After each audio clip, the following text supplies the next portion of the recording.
masih pakai kaos kaki. Ya, pernah gak lihat begitu? Jadi pas wudu kakinya itu kaos kakinya nggak dibuka, kaos kakinya diusap begitu. Pernah gak lihat begitu? Ada yang begitu di sini? Nah, gitu. Ada kaos kaki gitu. Emang apa ribetnya sih tibang buka kaos kaki kan begitu. Ada juga yang pakai sepatu di bandara tuh, ada tuh. Jadi pakai sepatu kakinya diusap, cuman pas mau sholat dia rada ribet, akhirnya sepatunya dibuka sama dia gitu. Jadi dia sholat tidak pakai sepatu, padahal wudunya tadi pakai sepatu dia. Kira-kira boleh apa enggak begitu tuh gitu. Atau ada orang yang dari rumah tidak bersuci, kemudian berpakaian sempurna menutup aurat pakai sepatu. Boleh gak kalau orang seperti ini wudunya langsung diusap begitu? Artinya sebelumnya nggak wudu dulu. Nah itu yang jadi permasalahan kita. Jadi hal-hal yang berkaitan dengan mengusap mengusap khuf, gitu khuf. Jadi orang mengusap sepatu itu namanya mengusap dua khuf. Mengusap dua khuf itu adalah berwudu sebagaimana biasa wudu, cuman pada bagian kaki sepatunya tidak dibuka. Sepatunya cukup diusap dengan tangan yang basah begitu. Apakah kaos kaki masuk dalam kategori khuf? Nah ini kita pelajari tentang. Lalu kalau sudah wudu dengan mengusap sepatu, apa boleh kemudian sholatnya sepatunya dibuka gitu. Jadi ini yang khuf mengusap dua khuf. Jadi wudu kayak biasa wudunya cuman pas bagian kaki, kakinya tuh tidak dibuka sepatunya, cuman tangannya aja yang ngusap begitu. Jadi ini perlu kita bahas tentang definisinya dulu. Apa itu khuf? Jadi untuk memberikan standar, memberikan syarat bahwa mana yang khuf, mana yang bukan khuf begitu. Jadi kalau bukan khuf jangan diusap, harus dibuka. Kalau dia masuk dalam kategori khuf itu boleh. Mungkin kita lagi di perjalanan, pakai sepatunya kalau dibuka ribet, pakai lagi susah, nggak usah dibuka dah, diusap aja. Lihat dulu sepatunya apakah masuk dalam kategori khuf atau bukan. Kalau kata almarhum Dr. Wahab Az-Zuhaili, khuf itu adalah asatiru lil ka'baini fa aktsar min jildin wa nahwi. Sepatu atau segala jenis alas kaki yang menutupi telapak kaki hingga kedua mata kaki. Jadi syaratnya khuf itu, sepatu untuk bisa dikatakan khuf dia harus menutupi mata kaki. Maka kalau sepatunya tidak menutupi mata kaki bukan khuf namanya. Jadi sepatunya kayak sepatu anak-anak sekarang tuh namanya cat. Iya, sepatu cat itu zaman dulu orang nyebutnya. Sekarang namanya sneakers. Kan iya. Jadi itu nggak masuk tuh standar khuf tuh karena nggak sampai mata kaki. Jadi harus menutupi mata kaki. Min jildin wa nahwihi, dan dia terbuat dari kulit atau sejenis kulit. Maksudnya sejenis bahan yang punya fungsi sama seperti kulit. Kulit itu bahannya kuat, bisa dipakai buat berjalan, tidak mudah sobek, kemudian anti air, enggak basah. Nah, kira-kira ada gak bahan selain kulit yang punya fungsi yang sama? Bisa dipakai buat berjalan, tidak gampang sobek, dan tidak tembus air. Ini yang namanya khuf. Jadi kalau gambarannya begini sepatunya nih. Nah ini nih. Ini sepatunya kayak siapa? Iya, sepatu bot. Kalau artis tuh ada dulu namanya Malih Tongtong gitu. Malih pakai sepatu begini dulu. Waktu zaman film apa Ngelaba kan ya? Ngelaba apa bukan? Pepesan kosong. Ah, gitu. Pepesan kalau Ngelaba mah Parto kan gitu. Pepesan ya apa orang punya TV kan. TV punya ditonton kan gitu. Kan ya, jadi kalau sekarang nih yang kayak gini pakai sepatu kayak gini, ini apa namanya, proyek, orang-orang proyek begitu, pekerja offshore kan ya, apa namanya yang ditambang itu. Ini yang dimaksud khuf nih begini. Maka kalau sepatunya tidak menutupi mata kaki, maka bukan khuf, itu standar utama itu. Jadi standar utama untuk dikatakan khuf, sepatunya harus menutupi mata kaki. Kalau dulu kita sempat lihat ada film namanya apa namanya dulu tuh, apa Yoko, film Yoko dulu. Sepatunya begini nih, cuman masih dililit-lilit apa namanya tali gitu. Kalau di Indonesia ada Angling Dharma. Cuman Angling Dharma nggak sepatu, dia sendal tuh. Dia pakai sendal yang dililit kaki gitu. Saya perhatiin kan gitu, lihat gitu. Nah itu bukan khuf itu. Jadi kalau tibang sendal doang kan tidak menutupi bagian kaki. Bagian wajib kaki itu dari mulai ujung jari kaki sampai mata kaki. Nah yang orang pakai sendal kemudian diikat, nah itu bukan khuf namanya. Jadi khuf itu harus sepatu. Sepatu itu standarnya punggung kaki ketutup. Punggung kaki ketutup. Untuk dikatakan khuf, mata kakinya ketutup. Jadi sepatu itu standarnya menutupi punggung kaki. Biar sepatu ini masuk dalam kategori khuf, panjangnya harus menutupi mata kaki gitu. Jadi kalau ada orang nyebut sepatu tapi tidak menutupi punggung kaki, nah itu bukan sepatu namanya tuh. Kan ada tuh sepatu tapi punggung kakinya kelihatan, kebuka. Sepatu perempuan biasanya tuh. Yang ketutupan cuman ujung-ujung jari sama tumit belakang doang gitu.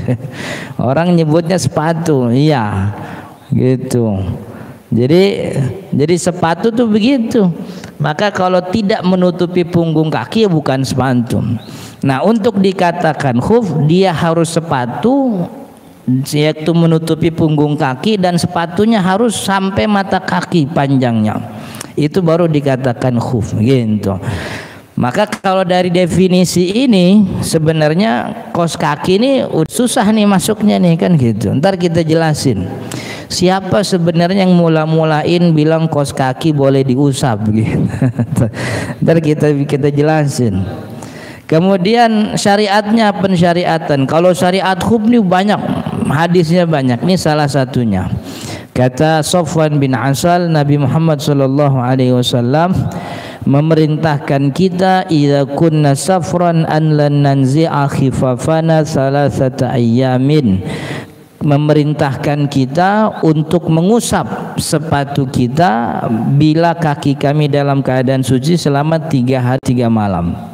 Kalau mereka dalam keadaan musafir begitu. Illa min janabatin, kecuali kalau lagi junub. Artinya kalau junub dia udah pakai sepatu begitu, kemudian dia usap lalu junub, maka junubnya itu membuat dia mengharuskan buka sepatunya, mandi janabah yang benar gitu. Jadi mengusap sepatu ini hanya pengganti basuhan kaki pada wudhu saja. Kalau mandi janabah nggak bisa, jadi harus dibuka. Hadisnya banyak, syariatnya banyak. Nah yang penting adalah syarat nih. Apa syarat orang boleh mengusap khuf? Saya udah punya Ustaz sepatunya tuh. Apa kalau saya pakai udah bisa saya usap itu kaki sepatu kalau lagi wudhu? Syarat yang pertama adalah dia harus berwudhu sebelum makainya. Jadi kalau dia makainya belum wudhu nggak boleh. Ini ada orang siap-siap mau jalan ke bandara, mau melakukan perjalanan. dari awal berangkat dari rumah belum wudu, mandi ya mandi, cuman kagak wudu, pakai baju, pakai celana rapih, pakai sepatunya tuh menutupi mata kaki, khuf begitu. Sampai di bandara, kemudian naik pesawat, kemudian turun pesawat, datang waktu zuhur. Ketika orang ini ingin berwudu, dia nggak boleh ngusap sepatunya. Kenapa? Awal makainya tidak dalam keadaan berwudu. Jadi kalau kayak gitu gimana? Harus buka, sepatunya dibuka, kemudian dia wudu secara sempurna, begitu. Jadi dari awal memang harus dalam keadaan suci sempurna. Karena dalam hadis lain Nabi Muhammad SAW itu pernah Nabi Muhammad itu satu waktu kalau lagi di perjalanan, wudunya tuh dituangin airnya. Wudunya airnya dituangin sama sahabat Nabi. Sahabatnya namanya sampai saya lupa tuh. Sampai akhirnya pada bagian kaki ini sahabat mau bukain sepatunya Nabi. Jadi mau dibukain sepatunya, mau dibasuh kakinya. Kemudian pas itu mau dibuka sepatunya, kata Nabi Muhammad, da'huma, tinggalin, nggak usah dibuka maksudnya. Fa inni adkhaltuhuma tahirataini. Saya tadi pakai sepatunya, kaki ini sudah dalam keadaan suci, begitu. Lalu hadis ini kata ulama jadi syarat. Oh, berarti kalau mau sepatunya diusap nggak perlu dibuka, boleh dia ngusap sepatu, syaratnya pas makainya itu dalam keadaan suci. Jadi kalau makainya tidak dalam keadaan bersuci, dia nggak boleh usap sepatunya. Jadi harus dibuka dulu, baru kemudian wudu secara sempurna dia pakai lagi. Jadi kalau ingin diusap harus dalam keadaan berwudu. Ada orang dari rumah mau berangkat, siap-siap perjalanan jauh, naik pesawat ke bandara, pakai baju, pakai sepatu, pakai baju, pakai celana, kemudian dia wudu secara sempurna. Setelah itu dia pakai sepatu. Nah ini baru boleh nih. Masuk dia ke bandara, naik pesawat, turun pesawat, datang waktu zuhur, kemudian dia berhadas. Hadasnya dia buang air kecil misalnya, atau dia kentut. Ketika dia buang air kecil kemudian berwudu, orang ini tidak perlu dibuka sepatunya, cukup diusap aja. Karena ketika dia pakai sepatunya sudah dalam keadaan suci, gitu. Jadi tidak perlu tidak perlu dibuka lagi, karena sudah memasukkannya dalam keadaan suci. Yang pertama nih, jadi syarat utama. Banyak orang yang nggak peduli, dia nyangkanya kalau orang udah pakai sepatu khuf ya udah boleh diusap, padahal enggak. Dia harus memasukkannya dalam keadaan suci, begitu. Kemudian yang kedua, sepatunya wajib menutupi bagian wudu. Yang tadi karena bagian wudu itu dari ujung jari sampai mata kaki, maka sepatunya harus menutupi bagian itu semua. Karena usapannya ini jadi pengganti basuhan. Kan mestinya kakinya diguyur, kan gitu. Mestinya kakinya dibasuh, diguyur pakai air. Tapi boleh nih nggak usah diguyur. Kenapa? Ada sepatunya. Terus gimana? Cukup diusap aja. Karena sepatu ini posisinya menggantikan basuhan kaki, maka sepatu itu harus menutupi seluruh bagian yang wajib dibasuh. Bagian yang wajib dibasuh dari ujung jari sampai mata kaki. Kalau ada bagian wajib yang terbuka begitu, berarti kaki ini ada dua kewajiban. Satu diusap sepatunya, bagian yang terbuka dibasuh. Dan itu nggak mungkin. Dalam syariat satu anggota tubuh nggak mungkin dua, nggak mungkin dibasuh diusap. Kalau mau diusap diusap aja, kalau mau dibasuh dibasuh aja, gitu. Nggak mungkin dua-duanya. Jadi cukup satunya. Nah kalau ada kewajiban basuh karena ada sepatunya, karena ada bagian yang terbuka dan ada kewajiban usap, maka yang dimenangkan adalah kewajiban membasuhnya. Jadi sepatunya kudu dibuka, begitu. Tapi kan ketutupan pakai kaos kaki Ustaz. Nah, jadi sepatunya cuman sampai bawah mata kaki, terus dari situ ke atas ketutupan kaos kaki. Nah, kaos kaki ini yang jadi masalah. Dia masuk gak dalam standar khuf gitu. Ntar nih ada syaratnya. Jadi ini bagiannya sepatunya harus menutupi seluruh bagian wajib wudu. Kemudian yang ketiga, nah ini kuat nih, sepatunya kuat, bisa dipakai buat berjalan jauh. Makanya tadi disyaratkan bahwa sepatu khuf itu harus terbuat dari kulit. Pertama karena memang khuf yang disebutkan dalam hadis-hadis Nabi itu semuanya itu maknanya kulit. Jadi kalau disebut itu khuf Nabi Muhammad atau khufnya para sahabat, itu kagak ada yang lain kecuali sepatu khuf itu dari kulit begitu. Jadi tidak ada khuf yang dipakai oleh Nabi Muhammad SAW dan para sahabat kecuali sepatu itu terbuat dari kulit gitu. Makanya ada ulama yang mensyaratkan kulit. Tapi kata ulama Syafi'i enggak usah pakai kulit. Karena dulu kulit ya yang lazim dulu buat dipakai berjalan ya kulit. Kalau sekarang teknologinya udah maju, ilmunya udah makin berkembang, kita bisa bikin bahan yang kuatnya sama kayak kulit. Daya tahannya mungkin lebih lama daripada kulit dan sama-sama tidak tembus air. Berarti kalau ada bahan kayak gitu boleh begitu, bisa dipakai buat berjalan. Nah, dipakai buat berjalan jaraknya seapa Ustaz? Jaraknya 3 hari 3 malam kalau musafir, kalau dia mukim sehari semalam. Karena kan mengusap khuf ini bagi mukim, bagi musafir boleh. Kalau musafir boleh mengusap khuf selama 3 hari 3 malam.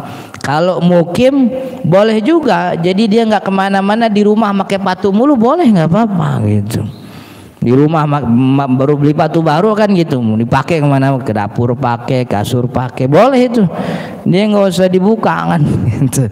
Paling kan tetangganya lihat, tuh orang udah lama kayak gitu tuh kan begitu. Nggak apa, sepatu baru kan ya. Jadi ini apa namanya, bisa dipakai buat berjalan. Mukim sehari semalam. Kalau 3 hari 3 malam itu jarak jalannya berapa panjangnya tuh kira-kira? Kalau 3 hari 3 malam itu sehari semalam. Ini kata ulama dalam kitab fikih ini, kalau lagi ngomongin perjalanan, maksimal kekuatan orang bisa berjalan selama sehari itu 8 farsakh. 8 farsakh. 8 farsakh itu berapa? 8 farsakh itu kalau dikonversi kira-kira 45 km. Itu daya umumnya maksimal orang berjalan selama sehari, yaitu 45 km gitu. Kalau 3 hari 3 malam ya 45 kali 3. 45 kali 3 berapa kilo jadinya? 135 km. Jadi sepatu ini mesti kuat dipakai berjalan sejarak 135 km. 135 km itu dari sini kemana nih? Bogor mah enggak. Bogor mah cuman paling dari sini 60 kilo ya.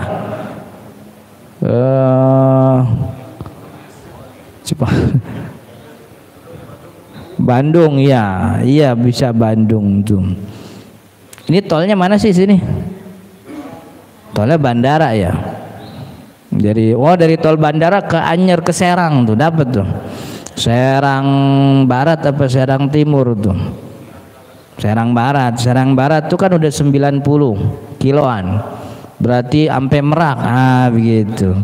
Jadi sepatunya nih bisa masuk dalam kategori khuf apa enggak? Ya coba aja jalan, diukur gitu, bisa gak dipakai sampai 135 kilo itu. Jalan dari bandara sono sampai Merak gitu. Ya kan bisa dikira-kira nih bahannya tebal apa tipis, kuat apa enggak. Ini kayaknya kalau dipakai 135 kilo mah gitu bisa. Maka kalau dari syarat ini nih kaos kaki nggak masuk nih. kan ya, kaos kaki nggak masuk.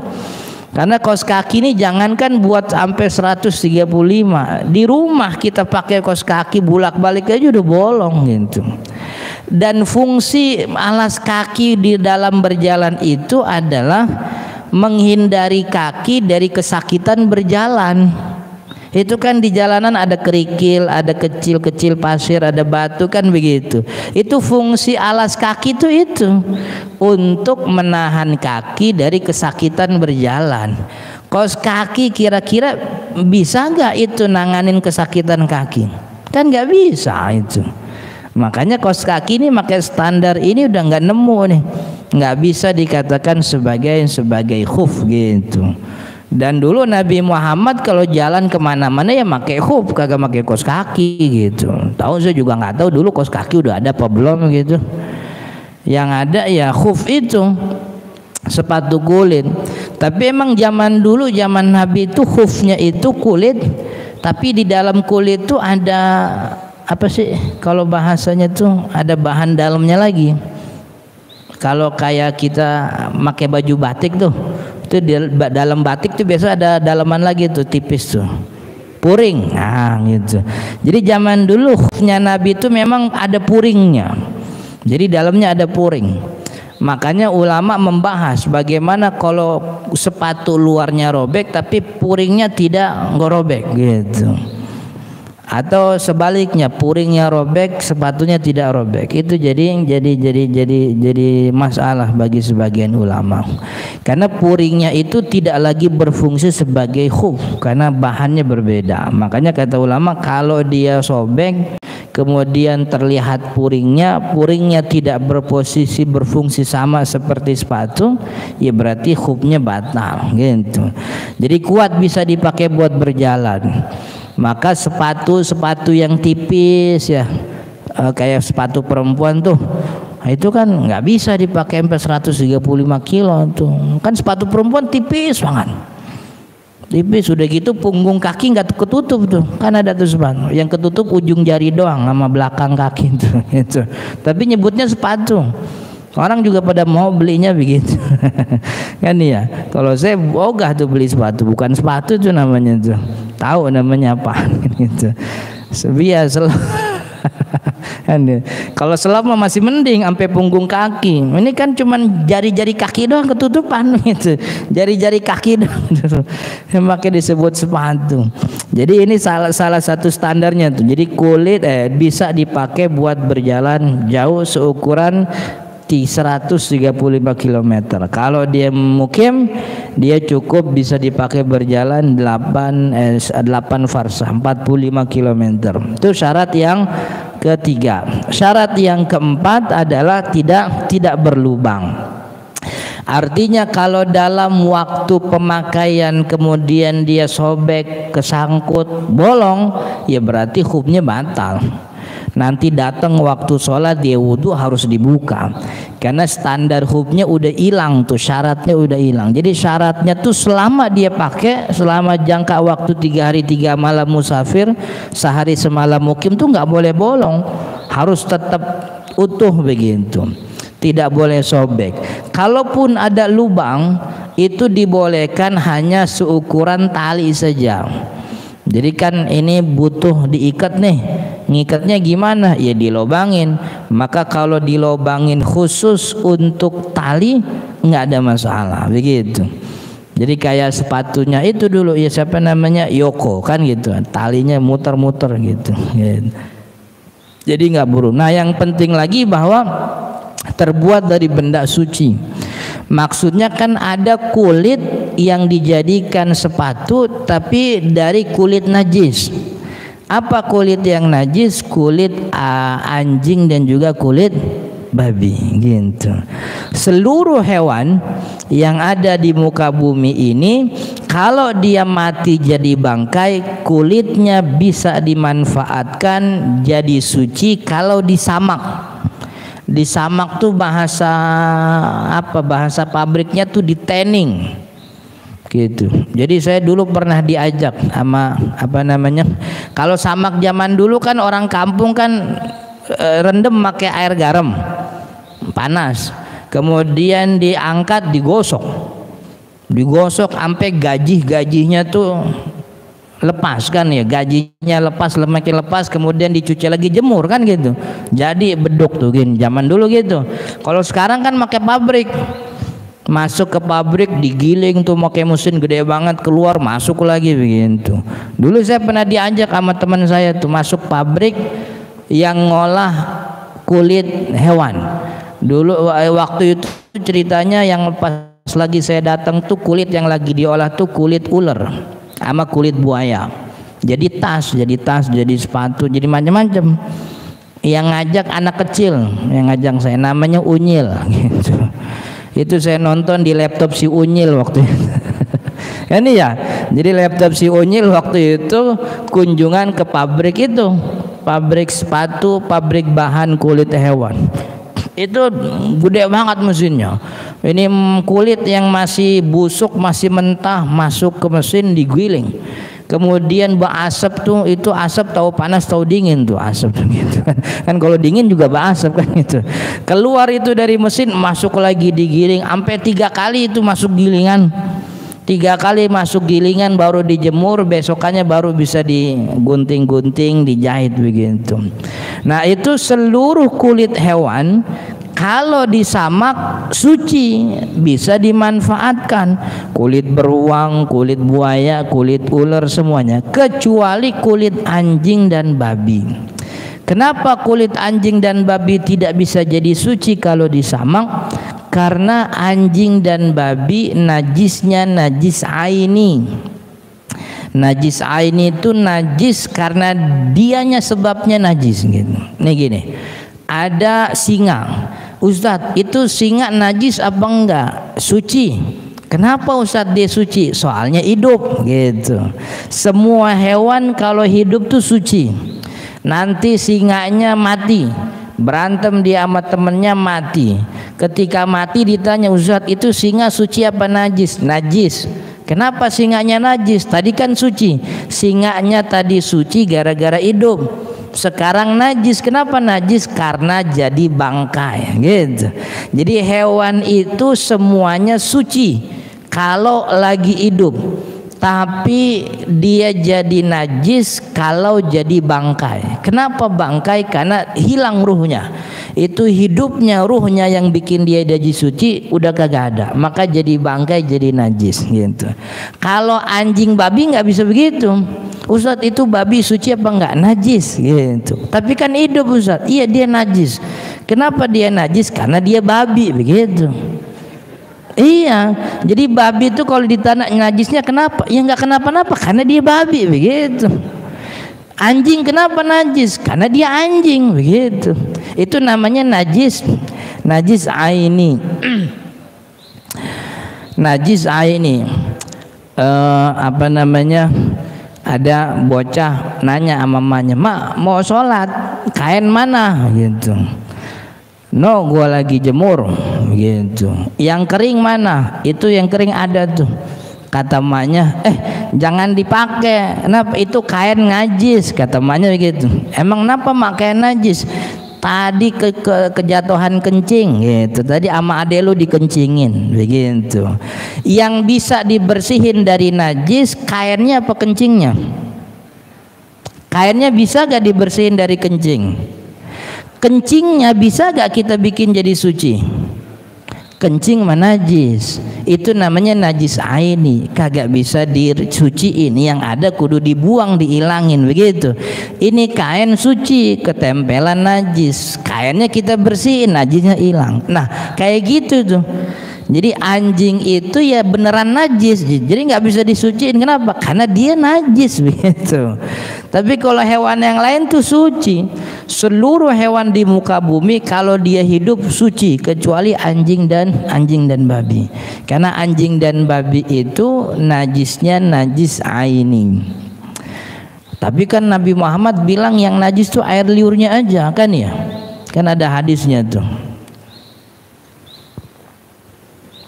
Najis yang dari anjing itu air liur. Karena Nabi Muhammad waktu itu ditanya sama sahabat Nabi, "Ya Rasul, ini saya punya baskomnya dijilatin anjing gitu. Ini kira-kira gimana nyuciinnya?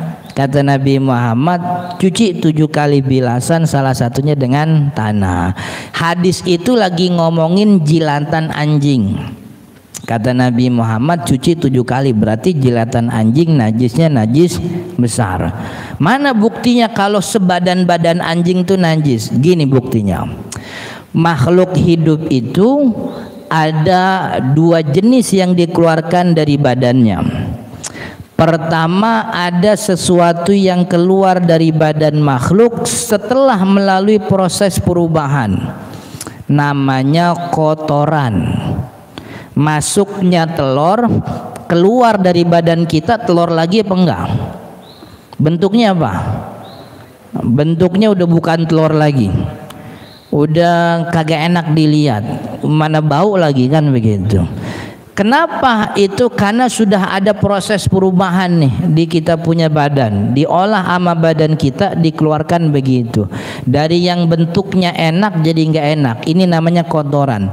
Seluruh ulama sepakat seluruh hal yang keluar dari badan makhluk setelah proses perubahan hukumnya najis. Seluruhnya dia keluar dari badan makhluk make proses perubahan sebelumnya najis, kotoran itu namanya. Makanya tidak terkecuali baik dia hewan yang boleh dimakan atau tidak boleh dimakan, atau dia manusia yang mulia, kalau keluarnya setelah proses perubahan najis itu ya. Tapi ada dari badan makhluk yang keluar enggak make proses perubahan. Contohnya apa? Air liur, ingus, keringet nih, belek nih. Makan kagak makan orang tetap beludah kan dia. Kerja apa kagak kerja keringetan juga. Artinya yang namanya ini keringet keluar bukan gara-gara kita makan. Jadi nggak ada proses perubahan, emang Allah bikin badan kita begitu. Ada air liurnya gitu. Maka yang kayak gini nih, yang keluar tanpa proses perubahan, hukumnya ngikutin hukum badannya. Manusia badannya suci apa najis?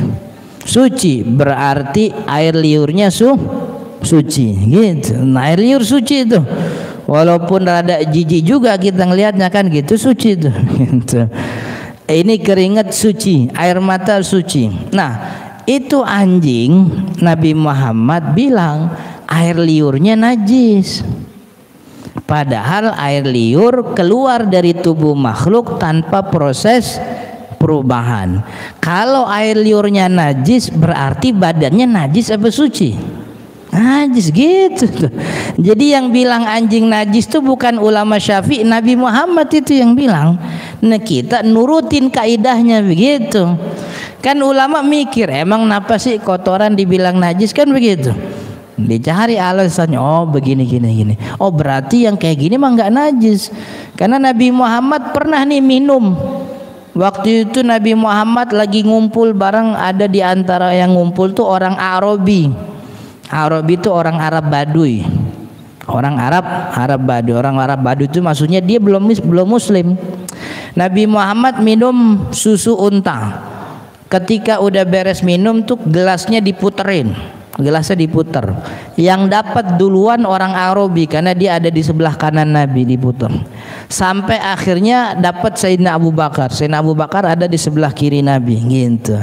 Kalau seandainya air liur itu najis, apalagi dia non muslim, tentu kan Nabi Muhammad ngelarang, nggak usah diminum. Itu gelas ada air liurnya tuh dari gitu.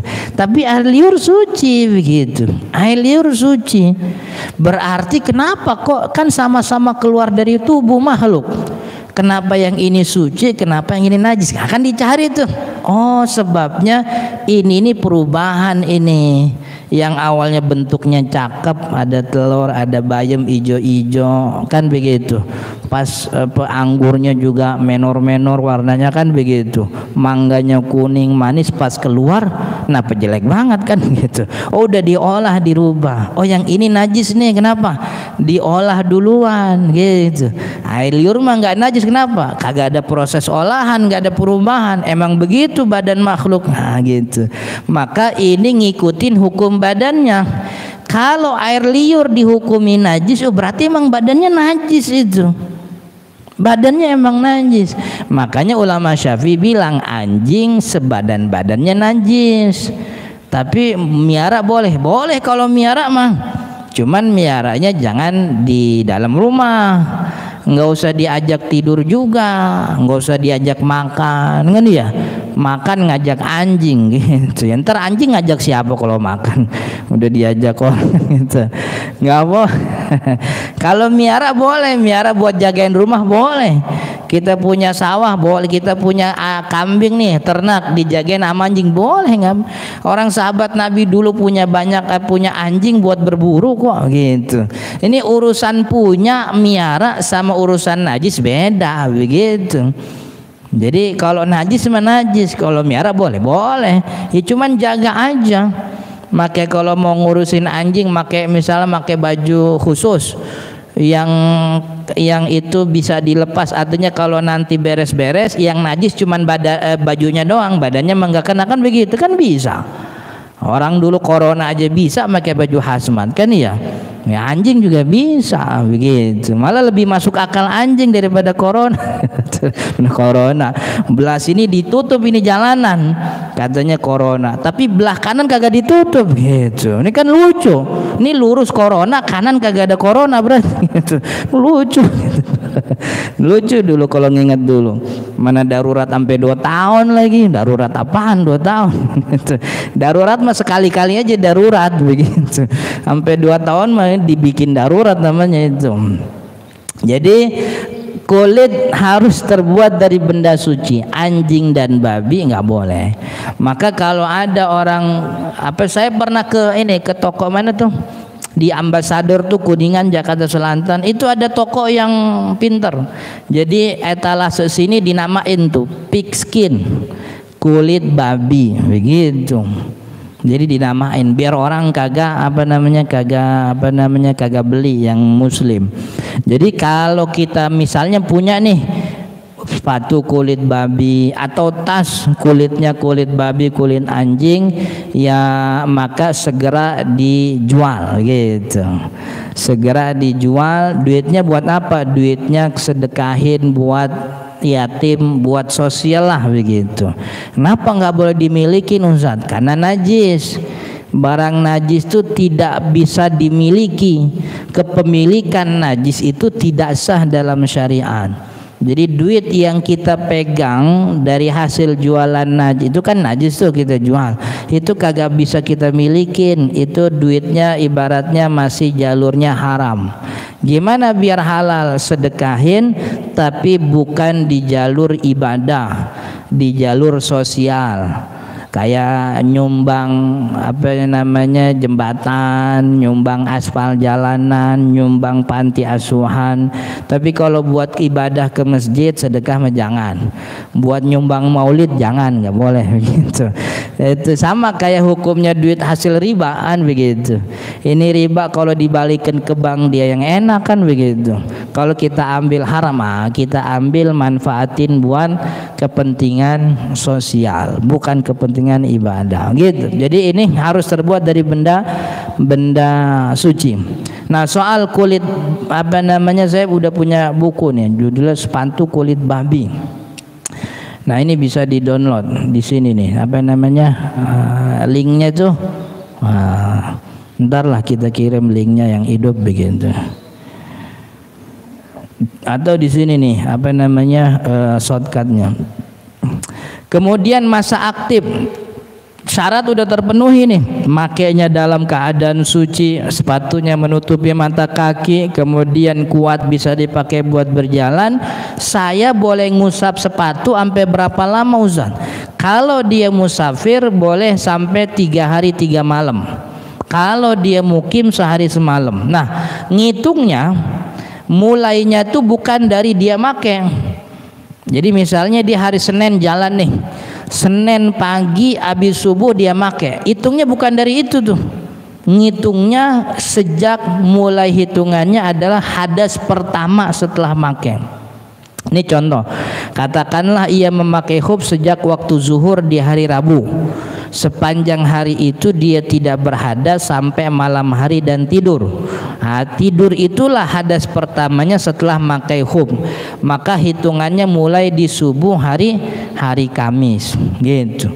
Jadi kalau hari Rebo dia sepanjang dari pagi sampai malam nggak ada hadasnya. Hadas yang terjadi itu ketika tidur tengah malam itu. Nah, jadi hadas pertama itulah kemudian dia yang dihitung mulai, dan mulai mengusapnya waktu subuh. Maka dihitung dari subuh hari Kamis, Jumat, Sabtu. Maka subuh hari Minggu dibuka begitu. Dia buka, dia wudhu lagi secara sempurna, baru dia pakai. Gitu.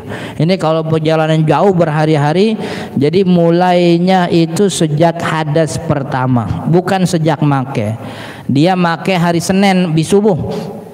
Jalan dia naik pesawat, turun pesawat, kemudian malam hari datang, kemudian malam masuk kerja. Hadas pertama terjadi misalnya besok harinya. Hadas pertama zuhur hari Selasa. Maka mulainya hari Selasa tuh, Selasa, Rebo, Kamis. Hari Jumat siang dibuka, begitu. Jadi 3 hari, besokannya dia harus sudah sudah buka, kemudian dia pakai lagi setelah dia berwudu secara sempurna. Jadi hitungannya bukan dari make, sejak hadas pertama. Lalu kemudian kaos kaki, apakah termasuk khuf atau bukan? Nah, kaos kaki nggak memenuhi syarat. Kenapa? Tidak bisa dipakai buat berjalan jauh, dia tidak juga tembus air. Kata Imam Ibnu Hajar Al-Haytami, tidak sah jika khuf itu terbuat dari sesuatu yang tembus air. Gitu. Ada gak di sini kaos kaki yang kagak tembus air? Semua ya plastik. Itu mah bukan kaos kaki. Jadi semahal-mahal kaos kaki kalau diguyur mau basah, kaki di dalamnya tuh basah gitu. Kaos kaki kan ada tuh yang paling mahal. Saya pernah lihat kaos kaki di mana tuh harganya tuh 1.500.000. Ada itu. Bukan, emang pasarnya sih bukan buat orang kita, emang begitu. Emang buat orang mana tahu kan begitu. Saya sama kan, kemeja juga ada yang sampai 2 juta kemeja. Padahal kancingnya sama-sama 7.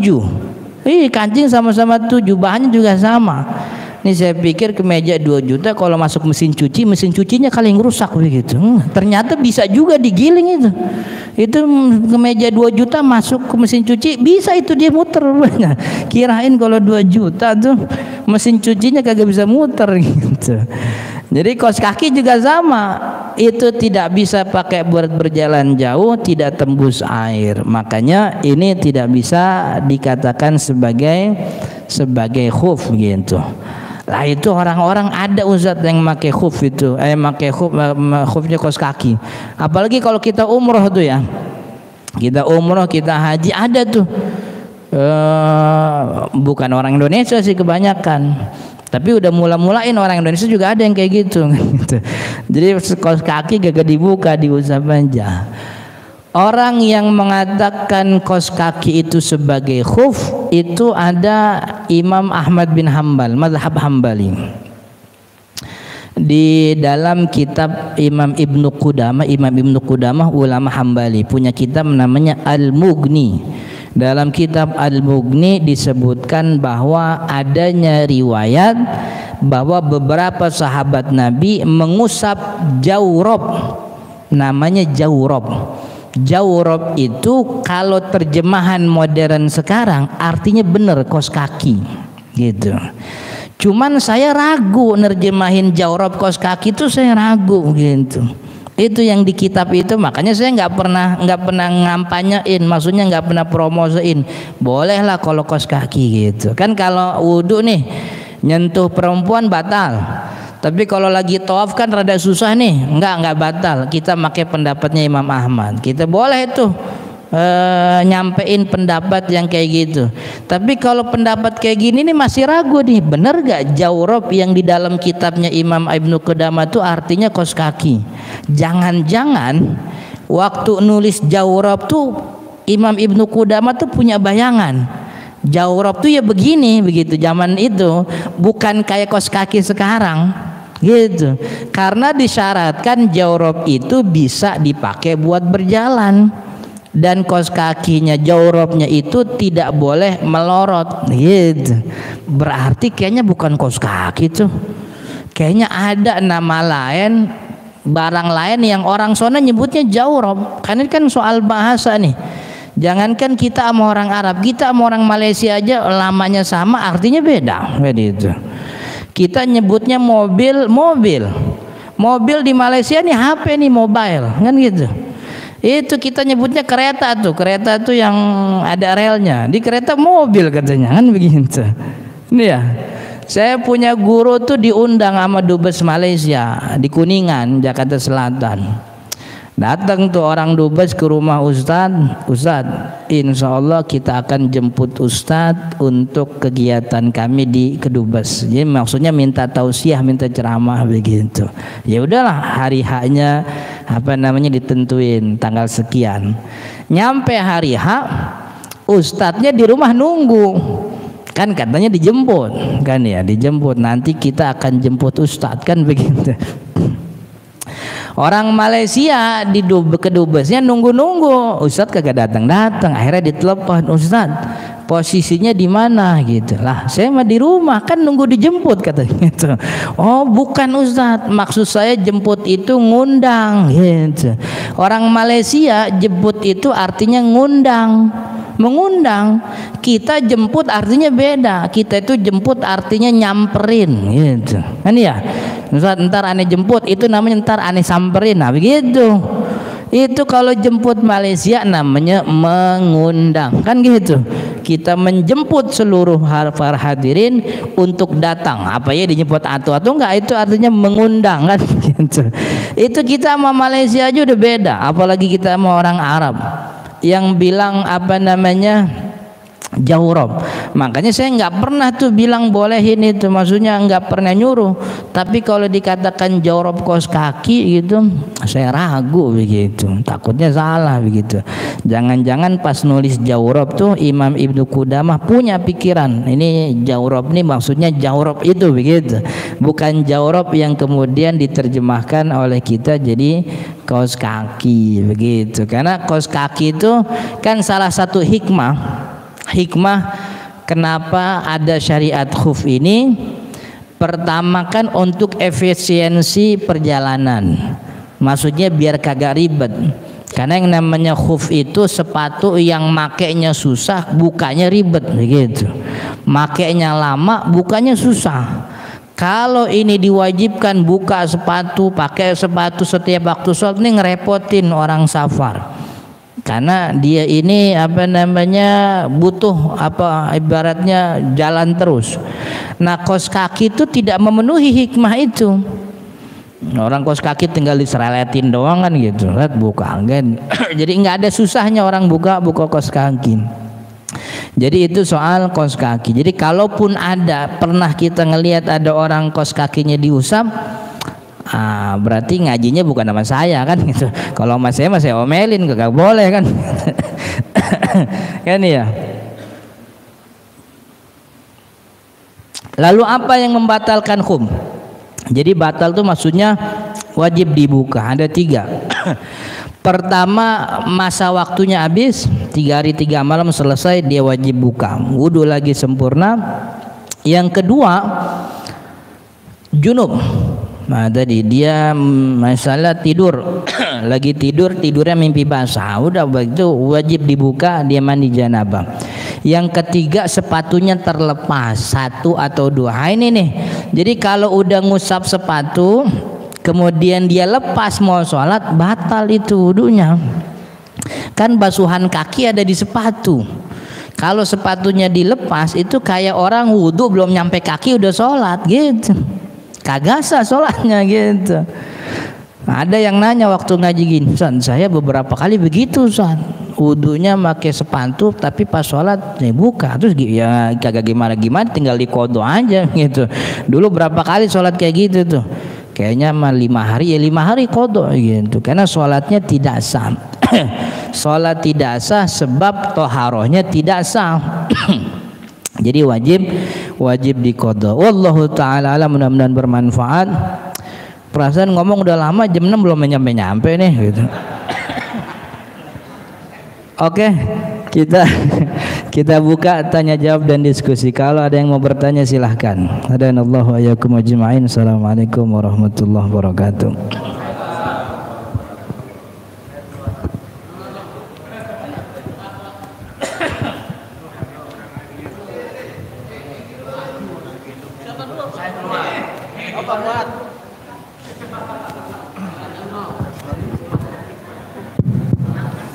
Assalamualaikum warahmatullahi wabarakatuh.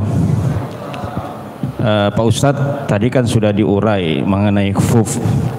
Pertanyaannya, kalau misalnya sholatnya tidak dibuka sepatunya, dia sudah melakukan khuf, itu kalau misalnya nempel kotoran najis dan itu nempel juga di sepatu, apakah itu tetap sholatnya sah, atau nanti apakah zaman sekarang itu khuf bisa dilakukan? Karena kan kalau kita pakai sepalu sholat, apa nggak bisa diberantem dengan jamaah yang lain? Itu yang pertama. Yang kedua, kalau misalnya khuf itu apakah masih bisa dipertahankan untuk saat ini gitu? Karena kondisi sekarang itu hal itu tidak termasuk dalam rangkaian kegiatan sholat kita gitu.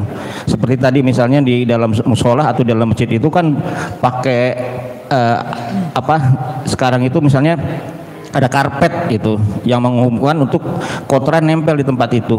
Terus kalau misalnya khuf itu tetap dilakukan, apakah masih relevan untuk zaman sekarang? Terima kasih. Assalamualaikum warahmatullahi wabarakatuh. Assalamualaikum warahmatullahi wabarakatuh. Ini bagus nih pertanyaannya nih, jadi ngelengkapin materi. Selesai dia mengusap, maka sebelum sholat yang namanya syarat sah sholat gitu, syarat sah sholat dan juga termasuk syarat sah wudu, sebelum itu dia periksa sepatunya. Kalau ada najisnya dia ilangin dulu. Kalau ada najis dia kesrek-kesrek dulu ke tanah supaya najisnya hilang. Pokoknya jangan sampai ketika dia sholat itu bawa najis gitu.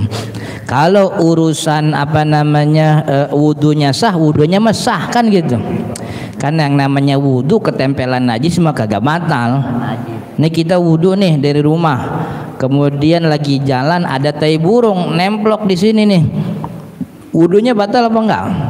Kagak. Wudu kejatuhan tai burung mah ketempelan najis kagak batal gitu, tinggal dibersihin aja. Gitu juga sama, wudunya di sebelah sini, kemudian kita jalan ke situ, nginjek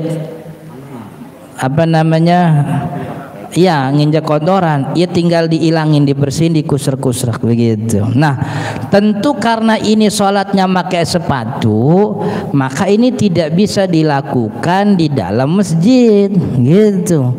Ini sholat bagi orang yang di perjalanan misalnya, jadi dia tinggal gelar sejadah di bagian mukanya begitu, itu biar nggak sakit kena batu-batu kecil, sholatlah begitu. Jadi kalau dikatakan syariatnya tidak relevan karena banyak kondisi, dan ini syariat ini tidak pernah dihapus. Jadi mengusap dua khuf ini syariatnya tidak pernah dihapus, berarti ini kekal sampai hari kiamat.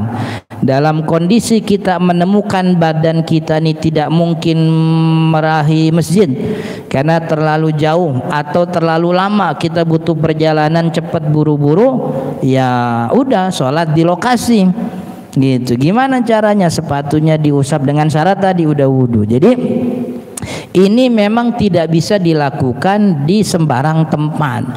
Nggak bisa orang pakai sepatu tiba-tiba masuk masjid kan gitu. Ya kagak sholat deh, jadinya berantem kan gitu sama pengurus gitu. Jadi ini memang diperuntukkan bagi orang-orang yang butuh untuk pakai sepatu terus-terusan. Jadi maka itu untuk orang kayak gini sulit dia buka tutup buka lepas sepatu, cukup diusap dan sholat dengan seperti itu gitu. Jadi kalau di bandara kan nggak perlu di musolahnya, ya di luar musolah sholat aja di situ. Yang penting kan tempatnya bersih gitu. Tapi ini jadi sebelum dia berwudu dia harus periksa sepatunya begitu. Apakah ada najis atau itu ya pertanyaannya. Ada lagi nggak? Sudah. Jadi syariat ini tidak pernah dihapus. Maka dalam kondisi yang mungkin kita bisa atau mungkin kita butuh seperti itu, boleh kita pakai. Yang penting dari awal syaratnya sudah terpenuhi. Makanya kalau mau kemana-mana sepatunya khuf dari awal wudu aja, sebelum pakai udah wudu gitu. Nanti dalam satu kondisi ternyata dia nggak bisa buka sepatu begitu, ya tinggal diusap karena dulu make awalnya sudah dalam keadaan bersuci secara sempurna gitu. Wallahu alam. Ada lagi? Mana tuh? Ini.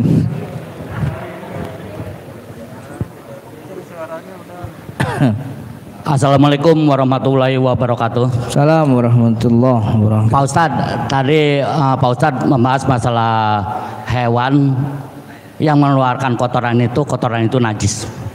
Yang saya tanyakan Pak Ustadz, bagaimana kotoran luwak yang kita minum menjadi kopi luwak? Terima kasih. Ya. Wassalamualaikum warahmatullahi wabarakatuh. Kopi luwak yang merek itu sama kayak susu beruang, cuman merek doang gitu. Itu kopinya mau kopi biasa itu. Beruang juga sama kopi susunya susu sapi. Tapi kalau beneran ada kopi luwak, misalnya adalah di toko, karena kalau kopi luwak mah kagak disasetin, soalnya dia mahal kan nih, gitu. Disasetin cuma 1.000 gitu.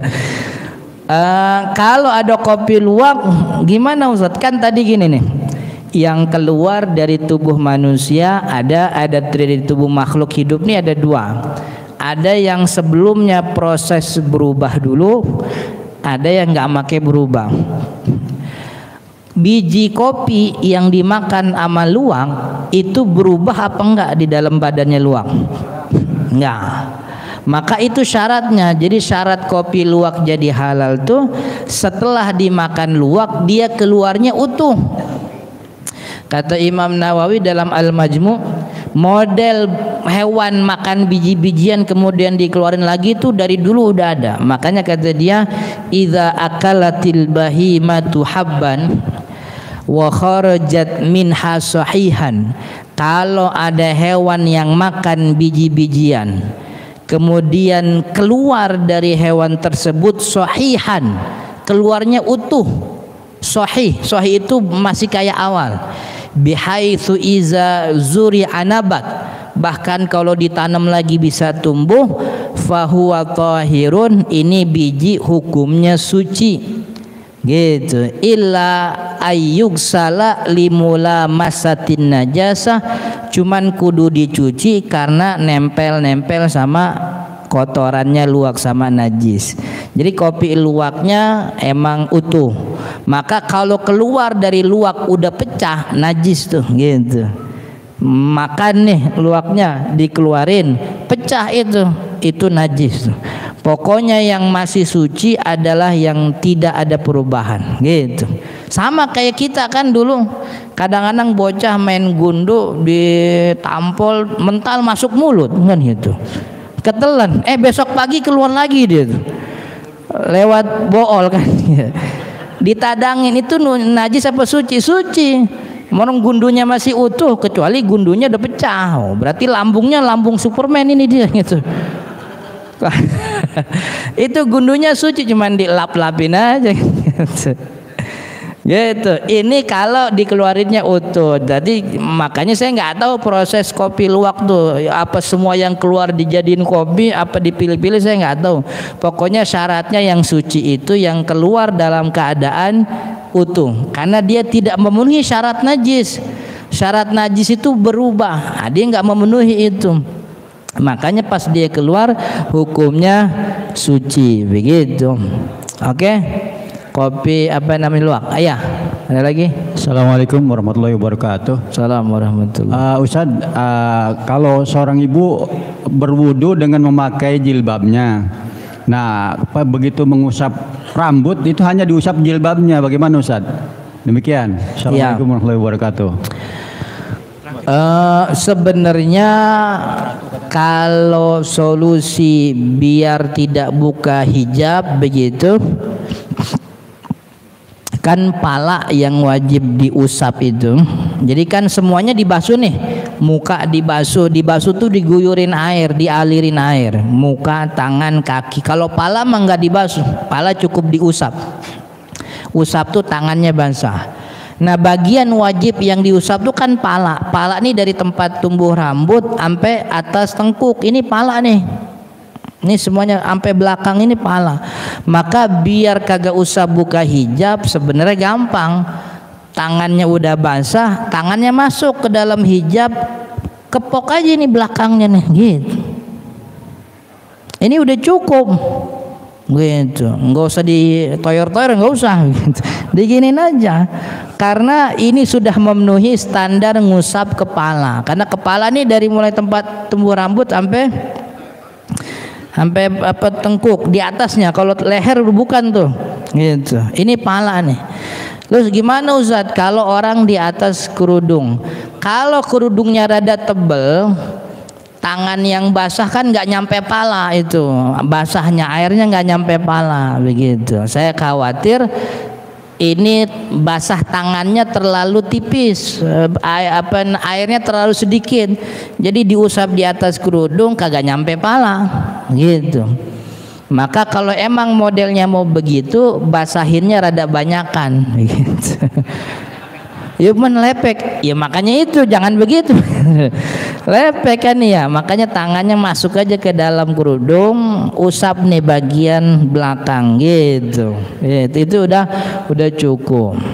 Kan yang penting mah sebahagian dari kepala, bahkan 3 helai rambut dari kepala bisa. Tapi jangan rambut yang di ujung, bukan. Jadi harus rambut yang di pala. Kalau ada perempuan rambutnya panjang, ujungnya doang diusap, itu mah bukan ngusap pala, itu ngusap rambut namanya, gitu.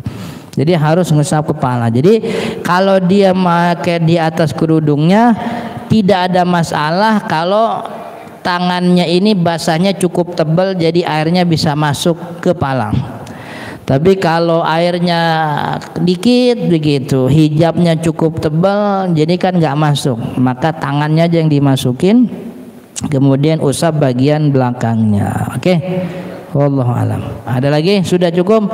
Kita tutup dengan kafaratul majlis. Subhanakallahumma wa bihamdika asyhadu an la ilaha illa anta astaghfiruka wa atubu ilaik. Assalamualaikum warahmatullahi wabarakatuh.